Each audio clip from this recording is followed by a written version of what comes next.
Saludos, queridos patitos. Aquí estamos sobre la circunstancia de Los Ángeles, que nos ha sorprendido a todos y en cierta medida no debería, porque hemos tenido señales ya en el pasado acerca de lo que podía venir, acerca de Donald Trump, acerca de la situación en California, acerca de la frontera, acerca de la inmigración ilegal, a pesar de que técnicamente no tenga realmente que ver con la inmigración ilegal.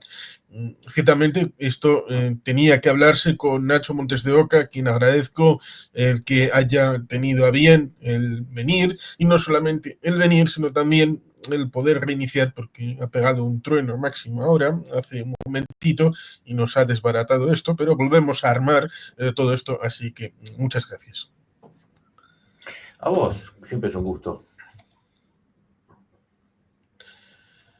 Pues ciertamente el asunto es que las protestas y la simplificación, la búsqueda del efectismo en el momento actual en el que parece que la emocionalidad, el impulso primario, trata de electrizar precisamente las reacciones con las personas, con las sociedades, la idea de las protestas vinculadas con Tren de Aragua, con Bukele, con la prisión esta que tiene allí, el hecho de que hay un caso más o menos famoso de una persona que fue arrestada pero que no tenía por qué ser deportada, tiene raíces seguramente con los suits, con el asunto del 92, con la insurrección aquella, bueno, ahora no recuerdo cuál fue el detonante en el 92 en Los Ángeles, la persona que...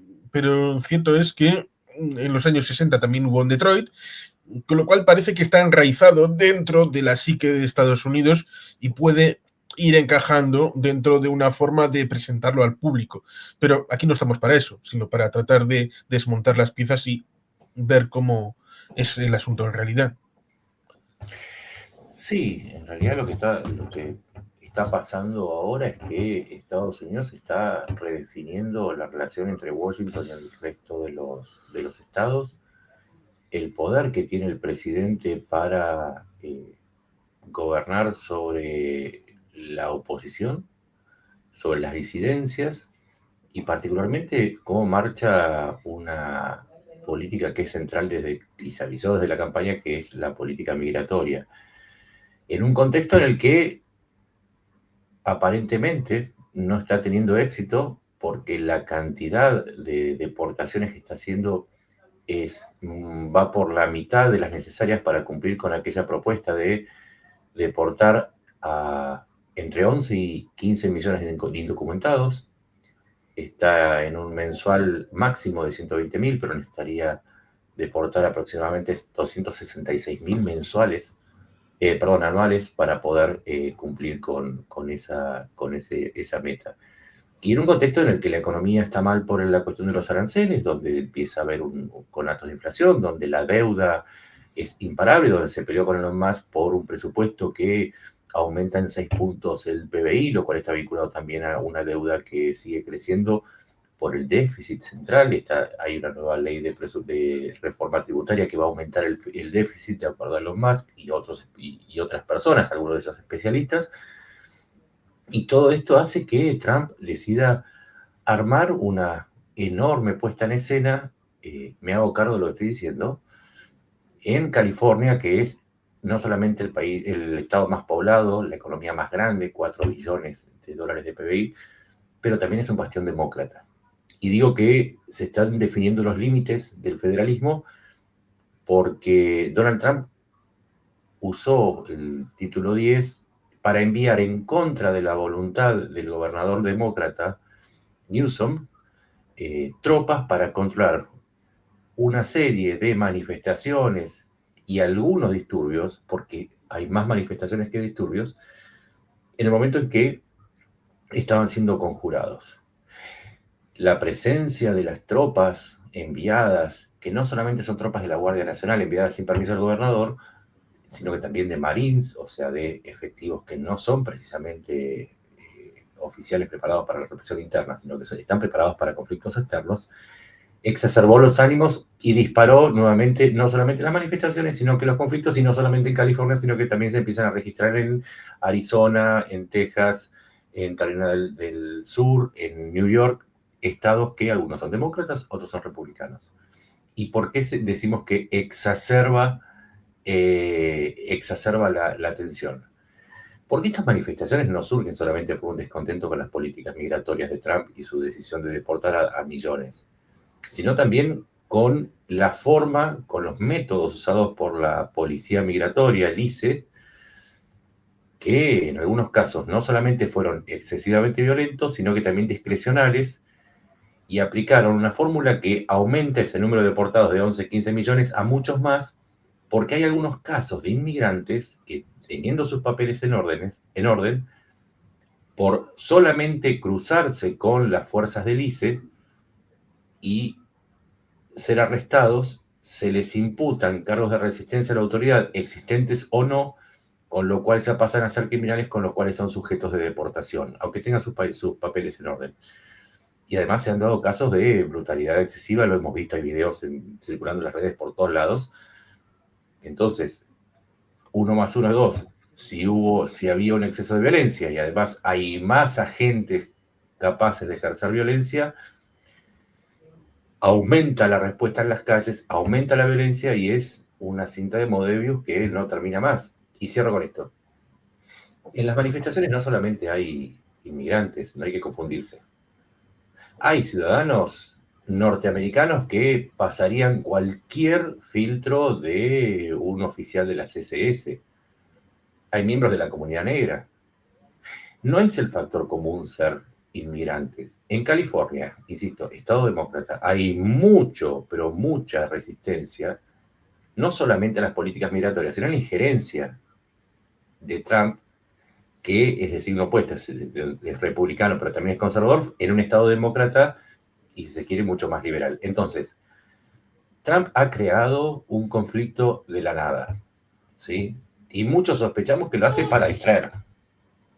Así que estamos en esa circunstancia. Estados Unidos está convulsionando por una necesidad de distraer de unos problemas mucho mayores, pero además está arrojando nafta al fuego en una idea. En enero de este año yo publiqué un hilo en donde decía que es inútil tratar de entender a Trump desde la economía, desde la teoría de las diferentes teorías de la política exterior, e inclusive desde la ideología. Lo que lo mueve a Trump es la búsqueda de la concentración del poder en su persona. En la medida que entendamos que ese perfil narcisista, que tiene mucho que ver con la necesidad de adulación, de ser presentado como un líder que nunca se equivoca, como un patriota que viene a salvar a la patria, eso es lo que está guiando a Trump. Y así se entienden medidas ruinosas desde lo económico, como por ejemplo los aranceles, que objetivamente están generando un perjuicio, o, si se quiere, medidas inflacionarias, no solamente los aranceles, sino que también, bueno, por ejemplo, el último presupuesto que está presentando tiene componentes inflacionarios enormes, porque va a generar un déficit que ya seguramente va a sobrepasar el 6% del PBI. Uno se pregunta, ¿por qué alguien que quiere salvar a su patria toma medidas ruinosas? Y probablemente porque justamente en ese caos siempre aparece un salvador, y ese salvador no tiene otro nombre que Donald Trump. Pues sí, lo de los líderes mesiánicos siempre es peligroso, porque tratan de vincular a su figura a la resolución de todos los problemas.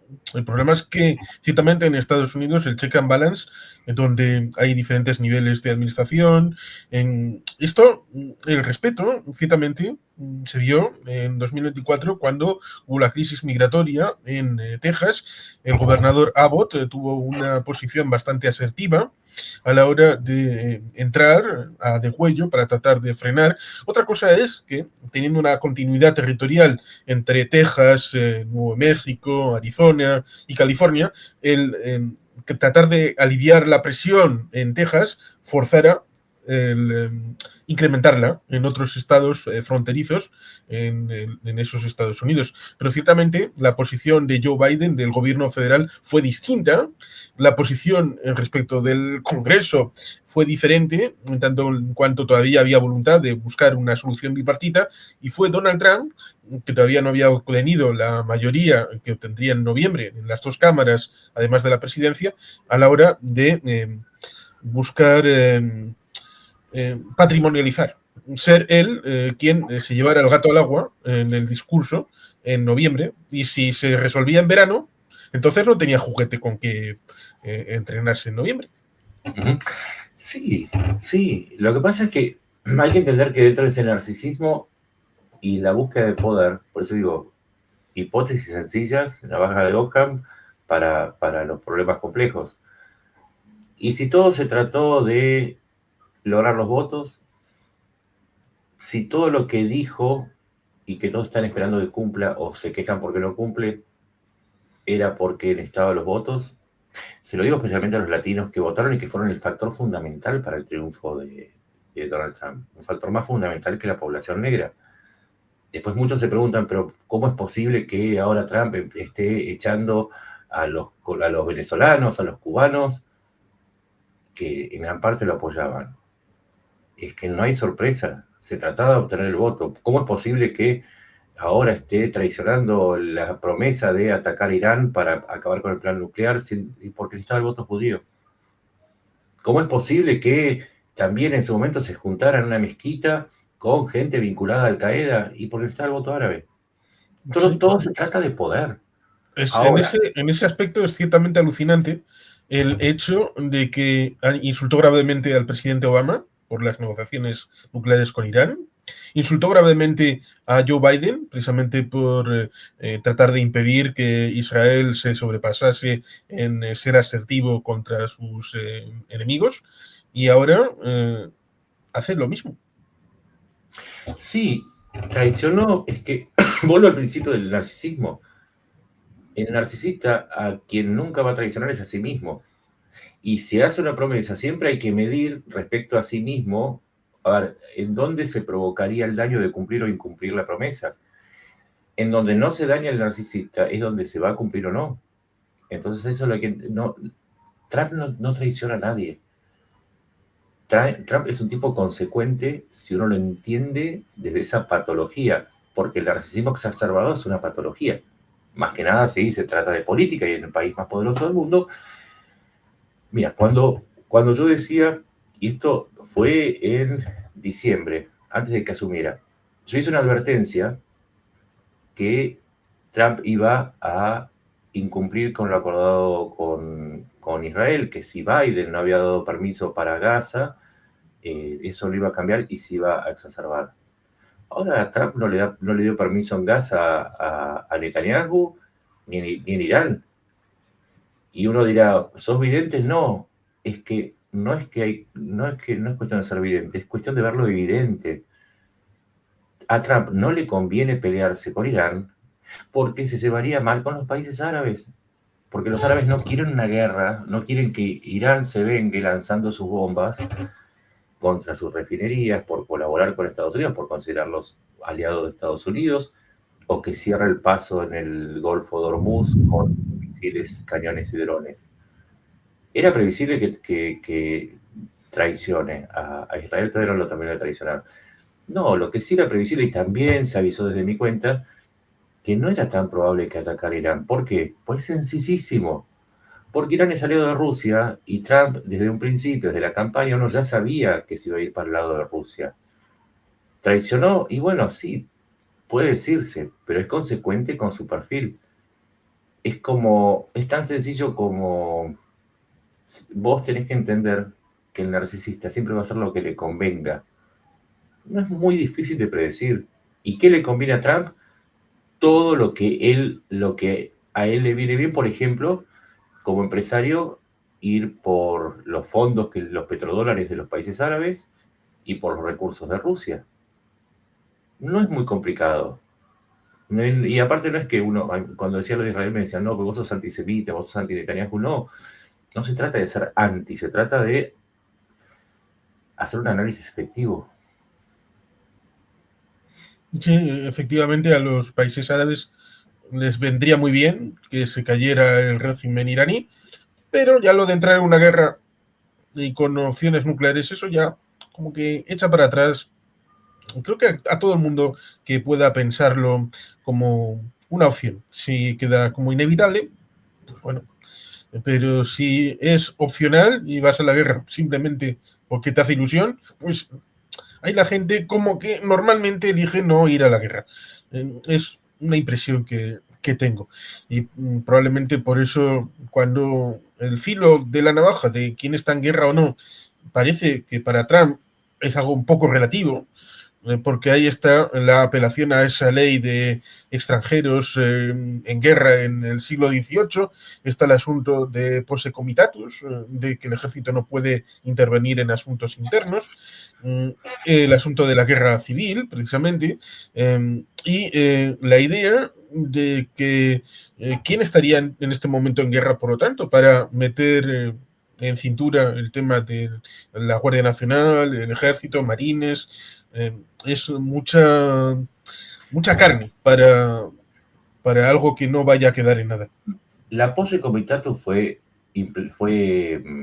promulgada en 1878 como consecuencia de los excesos del periodo posterior al fin de la Guerra de Secesión, para evitar que un presidente usara las Fuerzas Armadas para poner el orden interno. Tiene muy pocas excepciones. Esas pocas excepciones son para el caso de que haya un ataque exterior. Hasta ahora no se sabe de alguna organización o país que esté detrás de estas manifestaciones y disturbios. No es lo mismo manifestaciones que disturbios. Repitamos eso. Sí, es cierto que en Hay general más manifestaciones que el uso es disturbios. para terremotos, para desastres Desastres naturales. naturales, y siempre y cuando el gobernador lo pida. Cuando no puede pedirlo, cuando hay una insurrección, y en este caso, hasta donde uno sabe, la mayor parte o la enorme mayoría no está pidiendo reemplazar al gobierno, ni secesionarse, ni nada parecido. Por lo tanto, en principio no sería aplicable, y de lo que se trata es de poner tropas federales dentro del bastión demócrata, no hay más que eso. La Comitatus no está hecha para eso. ¿Cuál es el problema a futuro? En una comunicación de la Casa Blanca, de la Secretaría de Estado, refrendada por la Casa Blanca, se avisó que se iban a desplegar más tropas de estos, aparte de estos 2.000 guardias nacionales y 700 marines, que no son tropas de control interno, sino que son tropas de combate, que se iban a desplegar en todo aquel lugar en donde el presidente juzgase, o el presidente o la fiscal general de la Nación, o el secretario de Defensa juzgasen que debían apoyar a las tareas de la policía migratoria y su tarea de deportaciones. O sea que, en el fondo de lo que se trata es que Trump ahora amenaza con hacer un despliegue de tropas dentro de los Estados Unidos, lo cual es una situación inédita. Vos recién nombrabas del 65. Lo del 65 fue en un pequeño poblado de Alabama llamado Selma, cuando Lyndon B. Johnson se dio cuenta que el gobernador de Alabama no quería colaborar en defensa de los grupos que luchaban en contra de los supremacistas blancos. Y después del Domingo Sangriento, cuando las tropas del gobierno de Alabama atacaron una manifestación por los derechos civiles donde había negros y blancos. Y fue en un punto muy pequeño. Acá se está desplazando una fuerza militar a la segunda ciudad más grande de Estados Unidos. Si uno no entiende la diferencia de esto de llevar tropas, a pesar de que el gobernador dice que no, entre el 65 y el 2025, entonces está hablando ya no desde los hechos, sino desde una ideología. En ese caso hay que aclararlo, no es lo mismo, son muy diferentes, porque en aquel caso defendían a la población de las fuerzas policiales, en este caso a las fuerzas policiales de la población. Es exactamente lo inverso y en proporciones mucho más grandes. Así que hay mucha ideología, inclusive se dice que acá es un problema porque Newsom es woke. Acá no tiene nada que ver la entrepierna de las personas ni su elección sexual, no hay que confundir, porque hasta donde yo sé, Entre los manifestantes no se pedía hablar de igualdad de género o hablar con de él en vez de él o ella. Acá no tiene nada que ver lo woke. Lo que pasa es que la gente está tan confundida por la magnitud de lo que está sucediendo que a veces apela a eso o que, no sé, que la presidenta de México al pedir que protejan las remesas está interviniendo en Estados Unidos. Ahora, mientras esperaba, eh, Pam Bondi, la fiscal general de la Nación de Estados Unidos, acusó a México de estar detrás de las protestas. Se están buscando explicaciones galácticas y absolutamente estrambóticas a un hecho sencillo, y es que Trump hace una política de migraciones que no le está alcanzando el número, aumenta la presión, aumenta la brutalidad, del otro lado aumenta la resistencia, aumenta las manifestaciones, y algunas de las manifestaciones resultan en disturbios. No es mucho más complicado que eso lo que está sucediendo. Sí, efectivamente, hay que separar el grano de la paja y el discurso de los hechos. Porque seguramente si empiezan con eso de acusar a México, pues desde México dirán, ustedes se robaron California en el 1848 y por lo tanto son ustedes los que tienen que devolver California, Arizona, Nuevo México, Texas, y por tanto ahí se entra en una espiral que en buena medida es discursiva, dogmática. Pero además, así como está buscando el conflicto con el estado de California, también lo está buscando con México, porque si acusa a México, vamos a las cuestiones concretas, y esto es lo que le pasó también en su primera presidencia, y por eso después tuvo que echarse para atrás, y de ahí el nombre Taco, ¿no? Que hace alusión a su capacidad para equivocarse y echarse para atrás. Gran parte de la política de deportación depende de un hecho sencillo, que es que hay un otro del otro lado. Es decir, si México no colabora con las deportaciones, Estados Unidos va a tener que empezar a acumular un montón de gente en campos de concentración, no por el término nazi, sino porque se los concentra, se puede llamar campos de concentración o campos de detención, que llegado al caso de lo mismo, tendría que empezar a juntar cantidades inmensas, ¿sí? Millones de personas en sitios hasta que México le diga, ok, mandame el avión, mandame el ómnibus, mandame uno, dos. O sea, México tiene ese poder, es como el poder del deudor, ¿sí?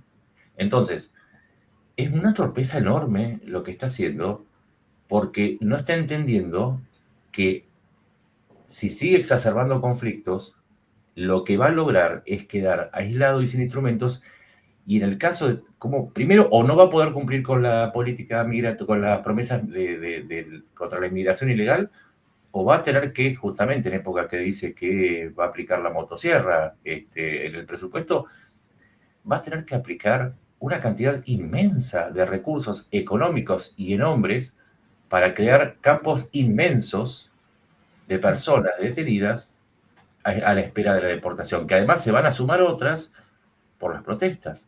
Hay un punto en que la lógica matemática va en contra de las medidas que está tomando Trump, pero porque es pensar, digo, si vos te puedes pensar que es woke o no woke, progresista, liberal, fascista, o que eso, te perdés en ese universo. Ahora, si vas a las matemáticas, que es un lenguaje neutro, decís, ok, ¿cuántas personas tiene que deportar por mes? Y aproximadamente 36.000. Ok, en un año se te van a juntar 360.000 personas detenidas y México le cierra la frontera. ¿Cómo haces? ¿Dónde metés 360.000 personas? Aparte de que la promesa era entre 11 y 15 millones en 4 años, lo cual... Claro, y vos suponete que México le dice, con los aranceles fue una ofensa, ahora me estás acusando de insurrección, yo no voy a colaborar con vos. Es más, lo que debería hacer es dejar de controlar la frontera. Y ahí, además de los 11 millones, 11, 15 millones, van a tener que destinar más recursos, pues una frontera gigantesca, para vigilar todos los posibles pasos, todos los posibles lugares, con decenas, centenares de miles de tropas desplegadas desde el Golfo de México hasta el Pacífico, y entonces van a tener duplicado el problema, van a tener acumulado más un agregado. O sea que de usar la cabeza. Se podrían desde México plantear una huelga de brazos caídos, simplemente nos cansamos. Nos vamos a tomar unas enchiladas y dentro de un mes tal vez volvamos. Sí, y vamos a dejar de controlar los cargamentos que van a Estados Unidos, sencillamente, y se les va a llenar de todo tipo de tráfico legal e ilegal, no solamente el tráfico ilegal. Se les puede, sencillamente pueden hacer quebrar parte del sistema económico de Estados Unidos en el sur al permitir el contrabando a gran escala de aquello que se produce en México. Es que son cosas que uno tiene que pensar con el sentido común. ¿Qué pasaría si de pronto México tiene un excedente de 1 millón de computadoras o de tablets, vamos a ponerlo, que ahora Estados Unidos quiere fabricar en su propio país? Los empieza a fabricar, pero en México son más baratas de producir. Y bueno, empieza el contrabando de tabletas y las empresas estadounidenses no van a poder competir con el contrabando mexicano si el gobierno de México decide no solamente no vigilar, sino que hacer una colaboración activa con el contrabando, cosa que no sería muy difícil de pensar, porque sería un enorme negocio en donde entrarían miles de millones de dólares a México, que compensarían aquellos que no están entrando por los aranceles o por las medidas punitivas en lo económico de Estados Unidos. Hay que pensar todos los escenarios. Es muy lindo, o sea, cae muy bien y tiene mucho éxito el discurso de vamos a acabar con los mexicanos, con los inmigrantes legales, los vamos a llevar a palazos a la frontera. Sí, sí, sí. En Twitter se ve, en X se ve, va a ser bárbaro, va a tener un montón de likes y de retweets, pero la realidad tiene consecuencias que tenés que analizar antes de aplaudir medidas. Es como lo de los aranceles, ¿sí? Vamos a castigar a los europeos, ¿sí? Pero todos los productos europeos los vas a tener que pagar mucho más caros. Y cuando quieras comprar un BMW o un Mercedes-Benz porque tiene mayor calidad que ese auto que vos querés comprar o porque te satisface mucho más, te va a costar un 20% más caro y no lo vas a poder acceder o vas a tener que pagar mucho más. Pensar en las consecuencias es algo muy difícil en tiempos de la inmediatez, porque el eslogan barato de Make America Great Again suena muy lindo, es muy marketinero, pero no necesariamente tiene apego con la realidad. A veces la realidad es mucho más cruel que el mejor de los eslogans que están lanzando desde la derecha estadounidense. Sí, además que como significante vacío, cada cual puede incorporar lo que considere. Make America Great Again puede significar en Flint, Michigan, volver a abrir las fábricas de coches o que vuelvan a abrir un montón de empresas, pero también puede haber alguien que Make America Great Again es volver a echar napalm a los vietnamitas porque les caen muy mal, con lo cual es un concepto bastante amplio que puede incorporar un montón de cosas y todas entre sí contradictorias, pero que coayudan en un momento puntual a ganar unas elecciones y después, pues si te he visto no me acuerdo porque ya da igual, el presidente es el presidente y hace sus cosas. Sí, y además es un presidente que sabe que en 3 años se tiene que ir y que si vos le sumás el no tengo nada que perder, porque aparte tiene una edad muy avanzada, sabe que no le queda mucha cuerda, cuyo proyecto de poder quizás, y ya Steve Bannon, uno de sus influencias principales, ya dijo que es romper la Constitución o cambiarla para quedarse en otro periodo, pero mucho más allá de eso no tiene, porque uno puede romper todas las leyes, pero las de la biología no se rompen, son algo que no tiene ninguna manera de evitar, no por el tiempo de vida, sino por el deterioro propio, no solamente de cualquier persona, lo tiene cualquier persona, sino también de una función tan demandante como es la presidencia de Estados Unidos. Entonces no tiene nada que perder. Y eso es otra cosa que también hay que entender de Trump. Uno dice, ¿cuál es el futuro a partir de lo que hace Trump? Es que en ese futuro Trump no está. Entonces, si sumamos eso al narcisismo, uno se da cuenta que lo que parece cierta inconsciencia o cierta inobservancia de las consecuencias tiene que ver con una situación particular, es que él es él y no se va a preocupar por un futuro en el que no está. Eso es el narcisismo. Eso es ahí donde se aplica el narcisismo para hacer un análisis de la política. Y es bastante problemático porque no pensar en las consecuencias ni en el mañana, solamente en lo inmediato, ya no en los 4 años, sino prácticamente en el día siguiente, tiene como consecuencias esas notas de el señor secretario de Defensa, el de Estado, Marco Rubio, al quien parece como que le han comido la oreja de, bueno, si no está Trump, igual Vance es el presidente, pero tú puedes ser el siguiente vicepresidente, con lo cual le están quitando de ese... Él es cubano-americano, tendría que estar a tope para tratar de sacar a Daniel Ferrer de la cárcel, sacar a los demás presos políticos, de volver a impulsar una ilusión de restauración de la democracia en Cuba, de impulsar a Edmundo González Urrutia para que se le vea, por lo menos se le vea, no ya de entrar con los marines en Miraflores, pero todas estas cosas parece que Marco Rubio está un poco disperso a otras cosas, y al día siguiente... No tiene un horizonte, es que ahí es otra de las cosas, mira, ¿cuál fue el criterio para poner los aranceles? Ese debería ser el horizonte que debería tener Marco Rubio de previsibilidad. Se establecen los aranceles sobre la base de una política exterior que no solamente seguía sobre los desequilibrios económicos, sino también por la necesidad de establecer alianzas y castigar a adversarios. Los aranceles fueron puestos y sacados por Trump. O sea, Trump dice 50, 20, 15. A Rusia no le ponemos nada. A Corea del Norte me cae bien. No le pongas nada. Eso no es una política exterior y Rubio no puede trabajar sobre los vaivenes y caprichos e intereses personales de Trump. En el caso de Venezuela, ¿cuál es la política hacia Venezuela? Cortarle el acceso al petróleo, la venta de petróleo, castigar a otros países que comercien petróleo con Venezuela. Muy bien. China le compra la mayor parte del petróleo, es decir, no tiene ningún tipo de efectividad. ¿Hiciste alguna presión en la OEA?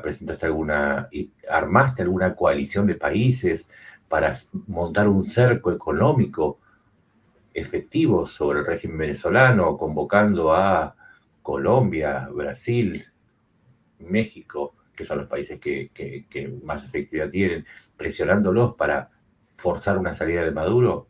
No hay nada. O sea, se le ocurrió un día levantar los aranceles y el otro día dice, bueno, 6 meses más Chevron, el otro día se acabó. Maduro está tranquilísimo. ¿Por qué? Porque un loco entiende a otro loco. Sabe que no tiene sentido preocuparse por aquel dicho que dice, si tiene solución para qué preocuparse, si no tiene solución para qué hacerse mala sangre. Es imposible saberlo, porque todo depende de Trump. No hay una línea exterior de la política durante la administración Trump. Hay una observación de lo que hace Trump y de parte de sus funcionarios una obediencia de cada cambio de rumbo. Es como un capitán que está tomando el timón y que nadie tiene claro hacia dónde va, que no escucha, que no recibe consejos y que de vez en cuando por la edad se tropieza y pega un bandazo. Entonces el barco gira y todos giran con el barco, acomodan las velas, pero nadie sabe dónde va a terminar ni qué se propone el capitán, porque nadie se anima a decirle que ya quizás no está en condiciones de dirigir el buque. Es eso. Y que efectivamente en Estados Unidos el hecho del precedente es importante, muy importante, ya sea a nivel persona o a nivel institucional.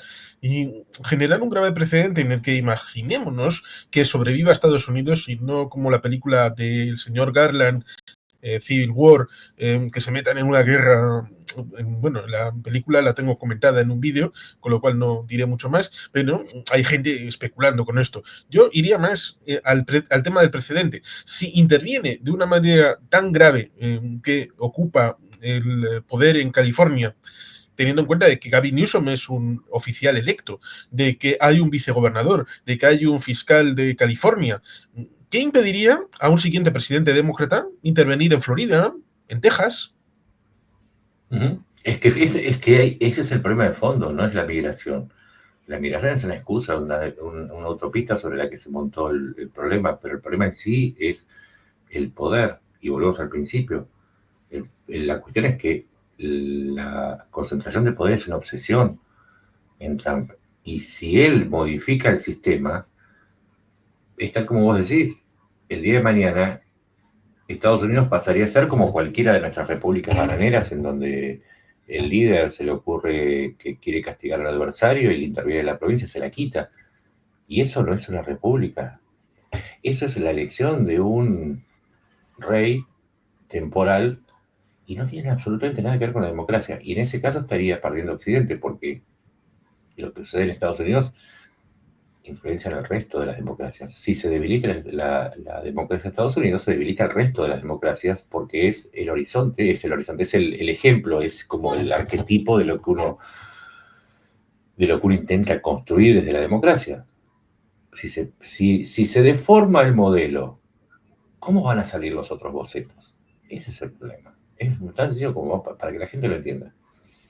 Si yo pongo una modelo para hacer un boceto del cuerpo humano, lo más probable es que salga una figura lo más cercana a las proporciones ideales. Ahora, si pongo como modelo a un señor de 420 kilos con una cerveza en la mano y un puro en el otro, lo más probable es que esa figura del ideal, no, al reflejarse en el boceto, se aleje del ideal. Bueno, es un poco lo que significa la democracia de Estados Unidos. Cuanto más deformado sea el ejemplo, peor va a ser la influencia en el exterior, porque al mismo tiempo que Trump, empiezan a surgir líderes que llegan al poder igual de narcisistas, igual de poco preparados, igual de caprichosos, o están intentando llegar por medio de, por izquierda o por derecha, esos líderes iluminados y mesiánicos. Y ese es el fin de la democracia. No es migración, no es Los Ángeles, no es Ucrania, no es Rusia. El problema es que la crisis es absoluta de Occidente y Trump es, si se quiere, el ejemplo más claro de hasta qué punto nuestras democracias están siendo cuestionadas y hasta qué punto las autocracias presionan al mismo tiempo poniendo o ayudando a poner a esos personajes mesiánicos que degradan la democracia. Así que es mucho más profundo de lo que parece en una primera mirada. Sí, y la situación tanto exterior como interior. Aquí apelo a Javier Rubio Doncén y a Fernando Díaz Villanueva, comunicadores españoles, residentes en Madrid, que hablan de que hay un wokismo de izquierdas, pero también hay un wokismo de derechas, que hace suyas parte de las propuestas de lo que es el wokismo, pero estaría incardinado, por ejemplo, en el entorno de Donald Trump. Con lo cual, que se tienten la ropa porque digamos que cuando uno empieza con esta situación de hablar de wokismo, antiwokismo, a veces la cosa puede degenerar de una manera bastante evidente. En el caso de Estados Unidos resulta ciertamente sorprendente porque Donald Trump, en su propia trayectoria, cuando empezó con aquellos primeros edificios, recibió un pago en forma de exención de impuestos, lo cual también significa algún tipo de problema a la hora del funcionamiento, porque alguien podría hablar de corrupción en ese tipo de elementos. El gobernador de Florida le retiró una serie de privilegios que tenía el parque Disney, lo cual pues entra dentro de la política de tú tienes una iniciativa que era la de Disney a través de su conglomerado mediático del ABC, bueno, pues se pisa la manguera, el otro reacciona, podrá doler más o menos, pero es política.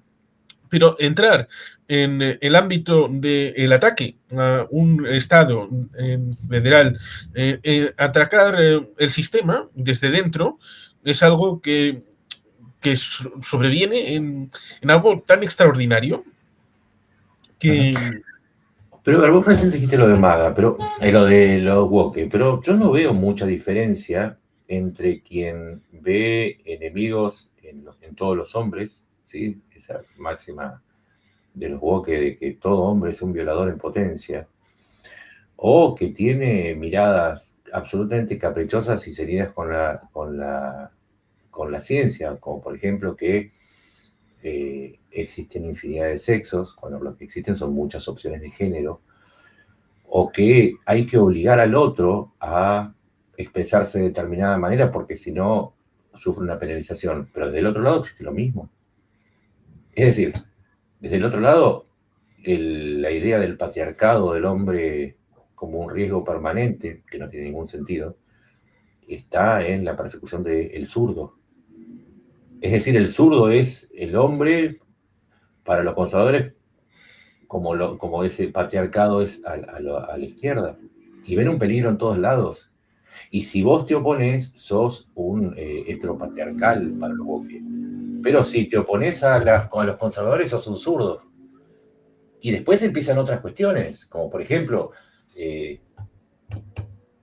los caprichos lógicos, que por ejemplo, que las vacunas son un arma de destrucción, que nos quieren controlar, que hay élites poderosas que nos quieren manejar el cerebro a través de inyecciones de grafeno o mensajes ocultos que vas a Sí, acordar hoy mismo el secretario de Salud, presunto, hizo una serie de despidos precisamente en 17 especialistas en inmunología.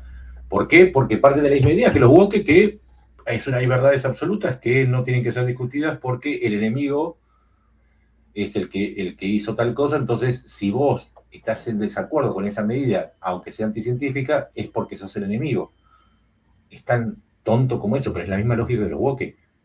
O que te dicen, no sé, por ejemplo, te querían obligar los woke, o te quieren obligar todavía, a expresarte de determinada manera. Ahora bien, desde el lado conservador también se meten en tu intimidad. Por ejemplo, te dicen que tenés que tener hijos, qué tipo de mujeres tenés que tener, porque estas son válidas, estas no.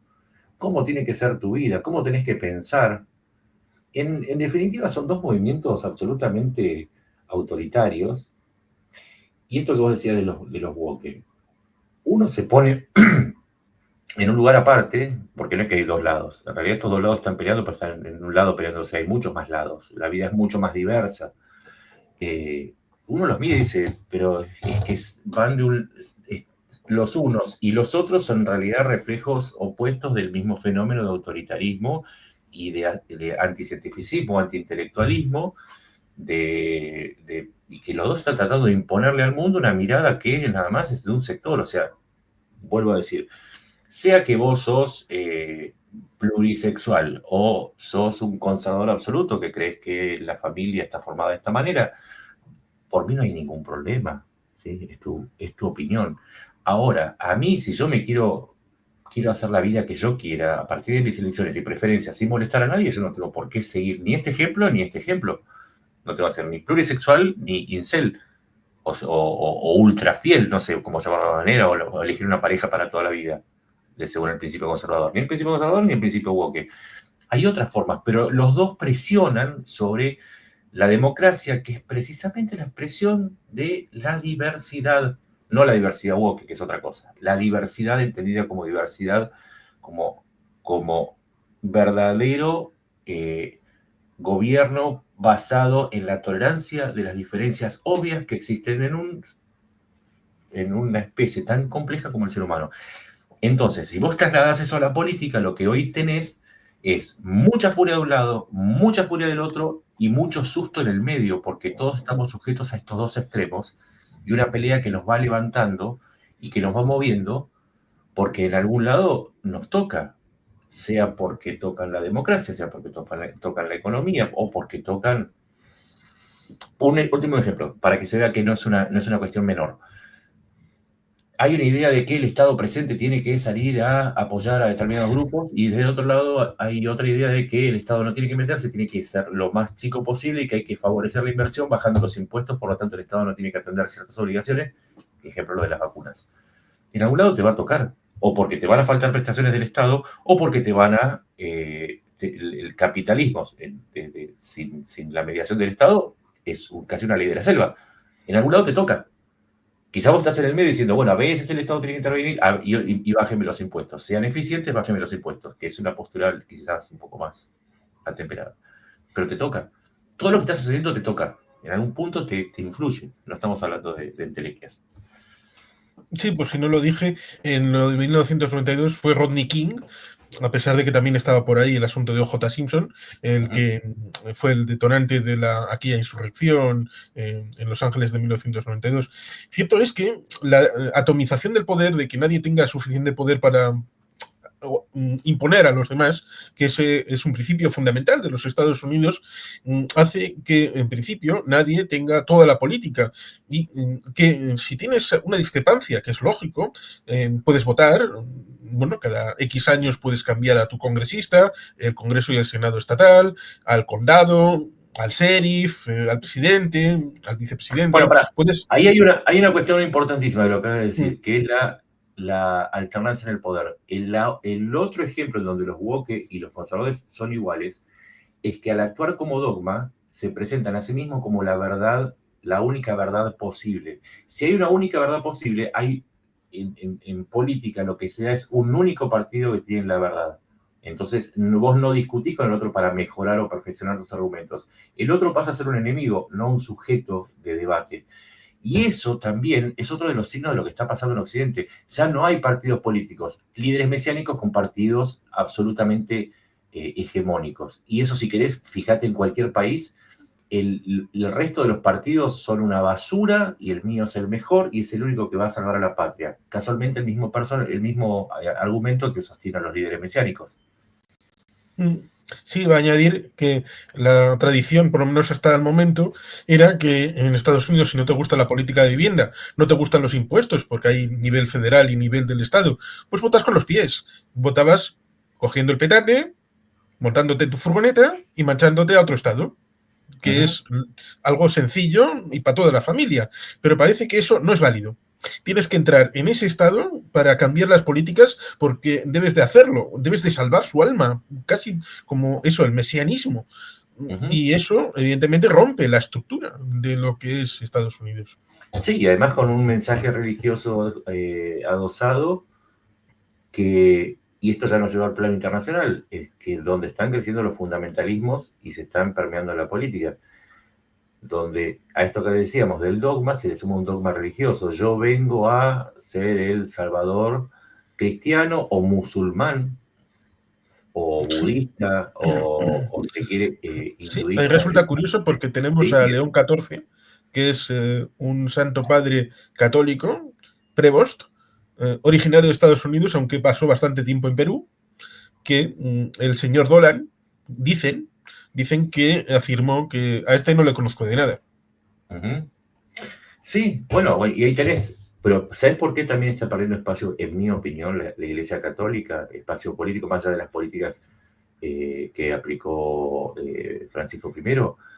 Porque ¿cómo competir como iglesia frente a las iglesias políticas que están creciendo en el país? Si la devoción se pone en duda, ¿sí?, entre tu religión y tu líder político, muchas veces eligen el líder político y en ese mercado pierde la iglesia. Pero además, si ese líder político además encarna a tu corriente religiosa, vamos a suponer, vos sos cristiano, y Trump, como hombre que habla desde el cristianismo, te convoca, evidentemente tu líder inmediato va a ser Trump y no León XIV.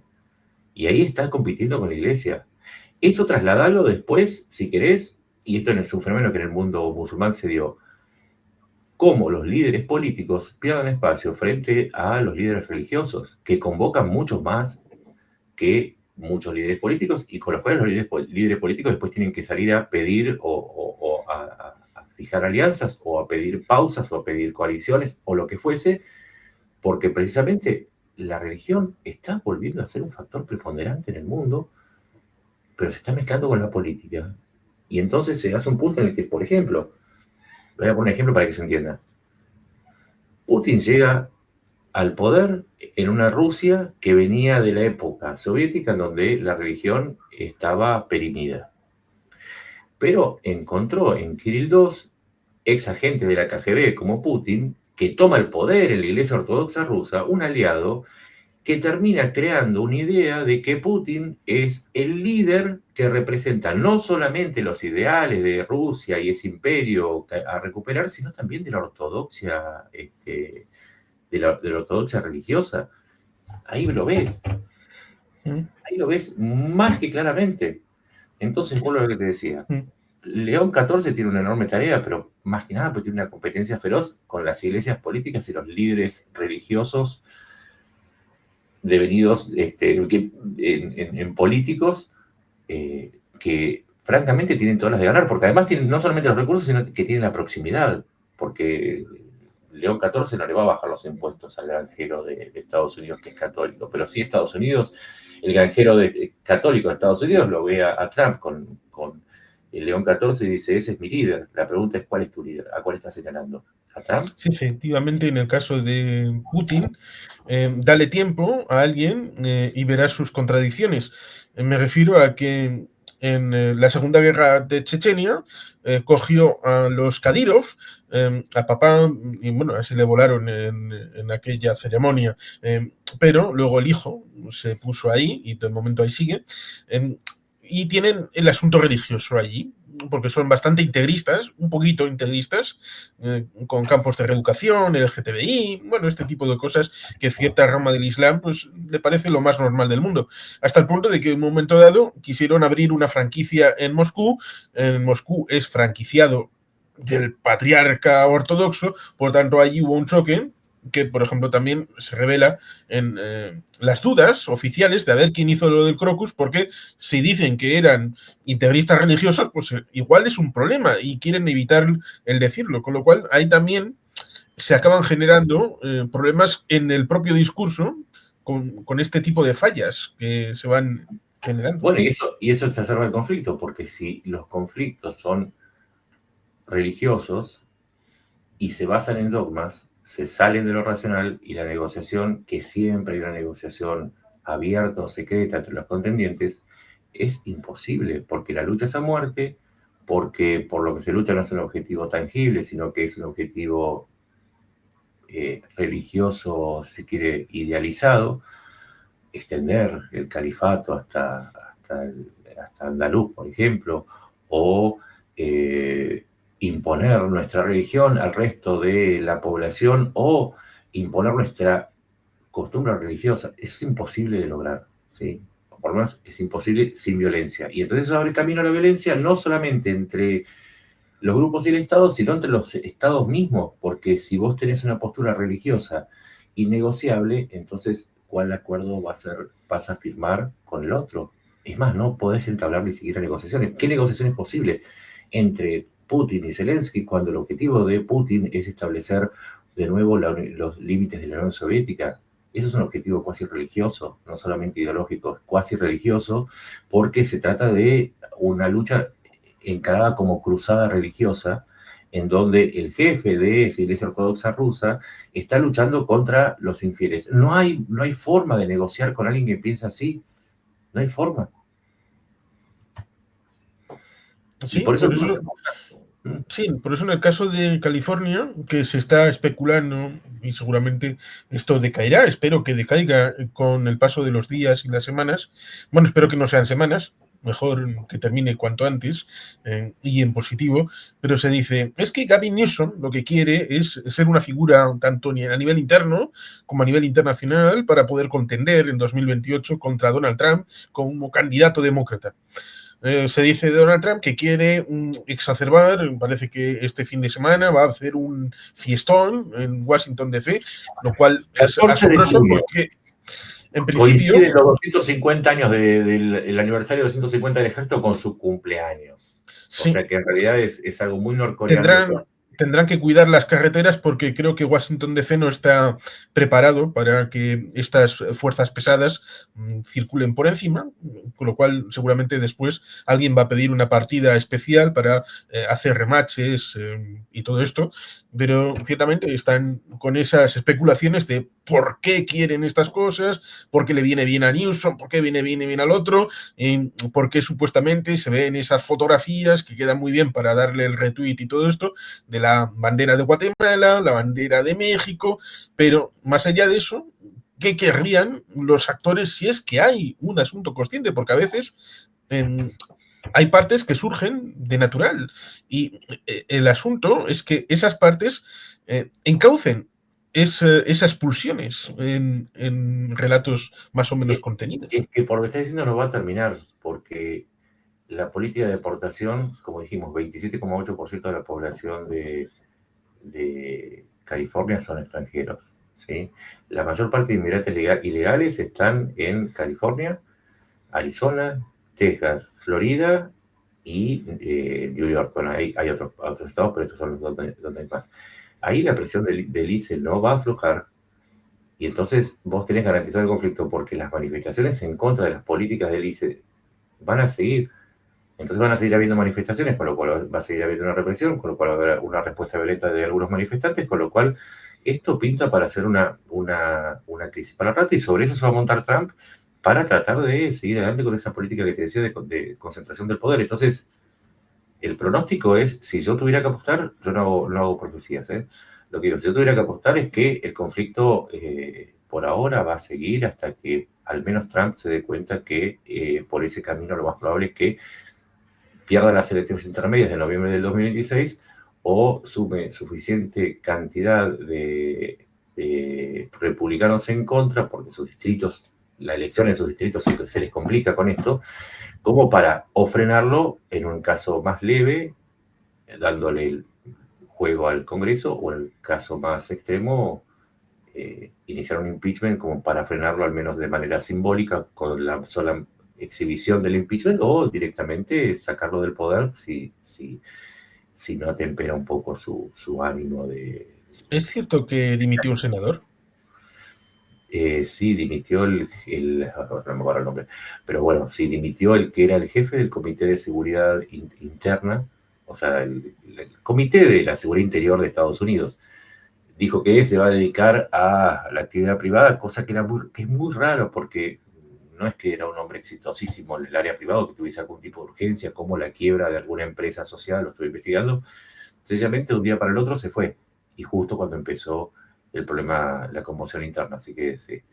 Pero bueno, para terminar esto, lo que te digo es que Trump es un hombre que es muy narcisista, y nos faltó el último elemento. El narcisista no solamente busca la satisfacción, sino que también busca la atención permanente de los demás. Y por lo tanto, siempre va a hacer cosas para tener la atención puesta sobre sí mismo. Con lo cual, tenemos para mucho mientras Trump esté en el poder, y mientras no funcione algo que vos dijiste, que son los contrapesos para ponerle límites. Ganó tanto poder, fue tan abrumadora su derrota, que está desatado. Y ahora hay que ponerle el cascabel al gato.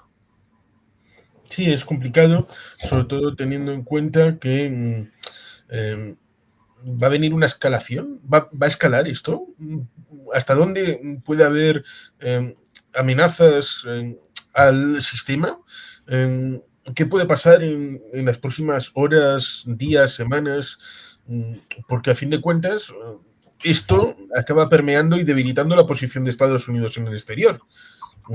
No, este no es un país creíble si tiene una brecha abierta internamente en donde se enfoca en destrucción de vehículos, en riots y todo esto, a pesar de que pueda ser un foco minoritario. Mira, es un hecho que Estados Unidos se está retirando del escenario internacional. Cualquier cálculo, cualquier ecuación que contenga Estados Unidos, hay que borrarla. Tiene que pensarse el escenario de Ucrania, el escenario inclusive el de Taiwán, cualquier escenario en África o en América Latina. Tiene necesariamente que contar con un aislacionismo y un retiro de Estados Unidos, porque a Trump el mundo no le interesa, precisamente por lo que hablábamos antes, porque el mundo tiene mucha más efectividad, ya lo vimos con los aranceles, para ponerle un límite a todas sus deseos y sus pataleos. Bien, entonces, si hubiera que hacer un cierre más o menos a la hora de, explicar, porque, no lo he dicho, pero ¿qué sería ICE? Lo del ICE. Es la policía migratoria, Immigration, no sé qué. Sí, pero es como el FBI, pero de la migración, para ponerlo de una manera, y son los que llevan adelante las detenciones, las deportaciones. Después hay el Homeland Security, Internal Security. Es, si se quiere, el puño migratorio de Trump, pero es solamente la cara visible de una política para poder controlar a las disidencias internas, básicamente exacerbando situaciones donde hacen saltar determinadas clavijas de la política para poder intervenir con toda la fuerza del Estado y poner en claro que ahora es Washington el que manda y no los gobiernos estatales. Bien, entonces el resumen que pudiera hacerse cara a enlazarlo con lo que pueda venir a partir de ahora, iría por eso, porque no va a haber desescalada, que va a continuar esto viéndose, que se va a ver en otros escenarios. Aventurabas en toda la zona fronteriza con México y puede que también en Florida y en Nueva York. Y por tanto, en buena medida puedan implicarse también algunos gobiernos de estos estados, que no todos son demócratas. Por ejemplo, tenemos a Texas, tenemos a Florida, que son republicanos. Sí. Mira, tampoco es la migración. La migración es el vehículo a través del cual se observa el descontento creciente con las consecuencias de las decisiones de Trump. Atentos al 14 de junio, el día del desfile del día de cumpleaños de Trump, porque se están organizando manifestaciones justamente para arruinarle la fiesta al presidente. Así que no solo es migraciones, se trata siempre de poder, poder contra poder, y de eso se trató siempre. Bien, pues ciertamente, a pesar de las dificultades que hemos podido vivir y de haber vuelto a empezar, y agradezco ciertamente, en el caso del domingo, Francisco García Campa me invitó, pero tenía otro programa, con lo cual comprendo perfectamente la situación en la que estás, pues agradezco mucho el haber podido reiniciar este conversatorio que saldrá pronto y lo podremos publicar, y que, bueno, pues eso, muchas gracias por haber estado por aquí. A vos, salió mejor la segunda charla que la que se perdió. Así que bueno, muchas gracias.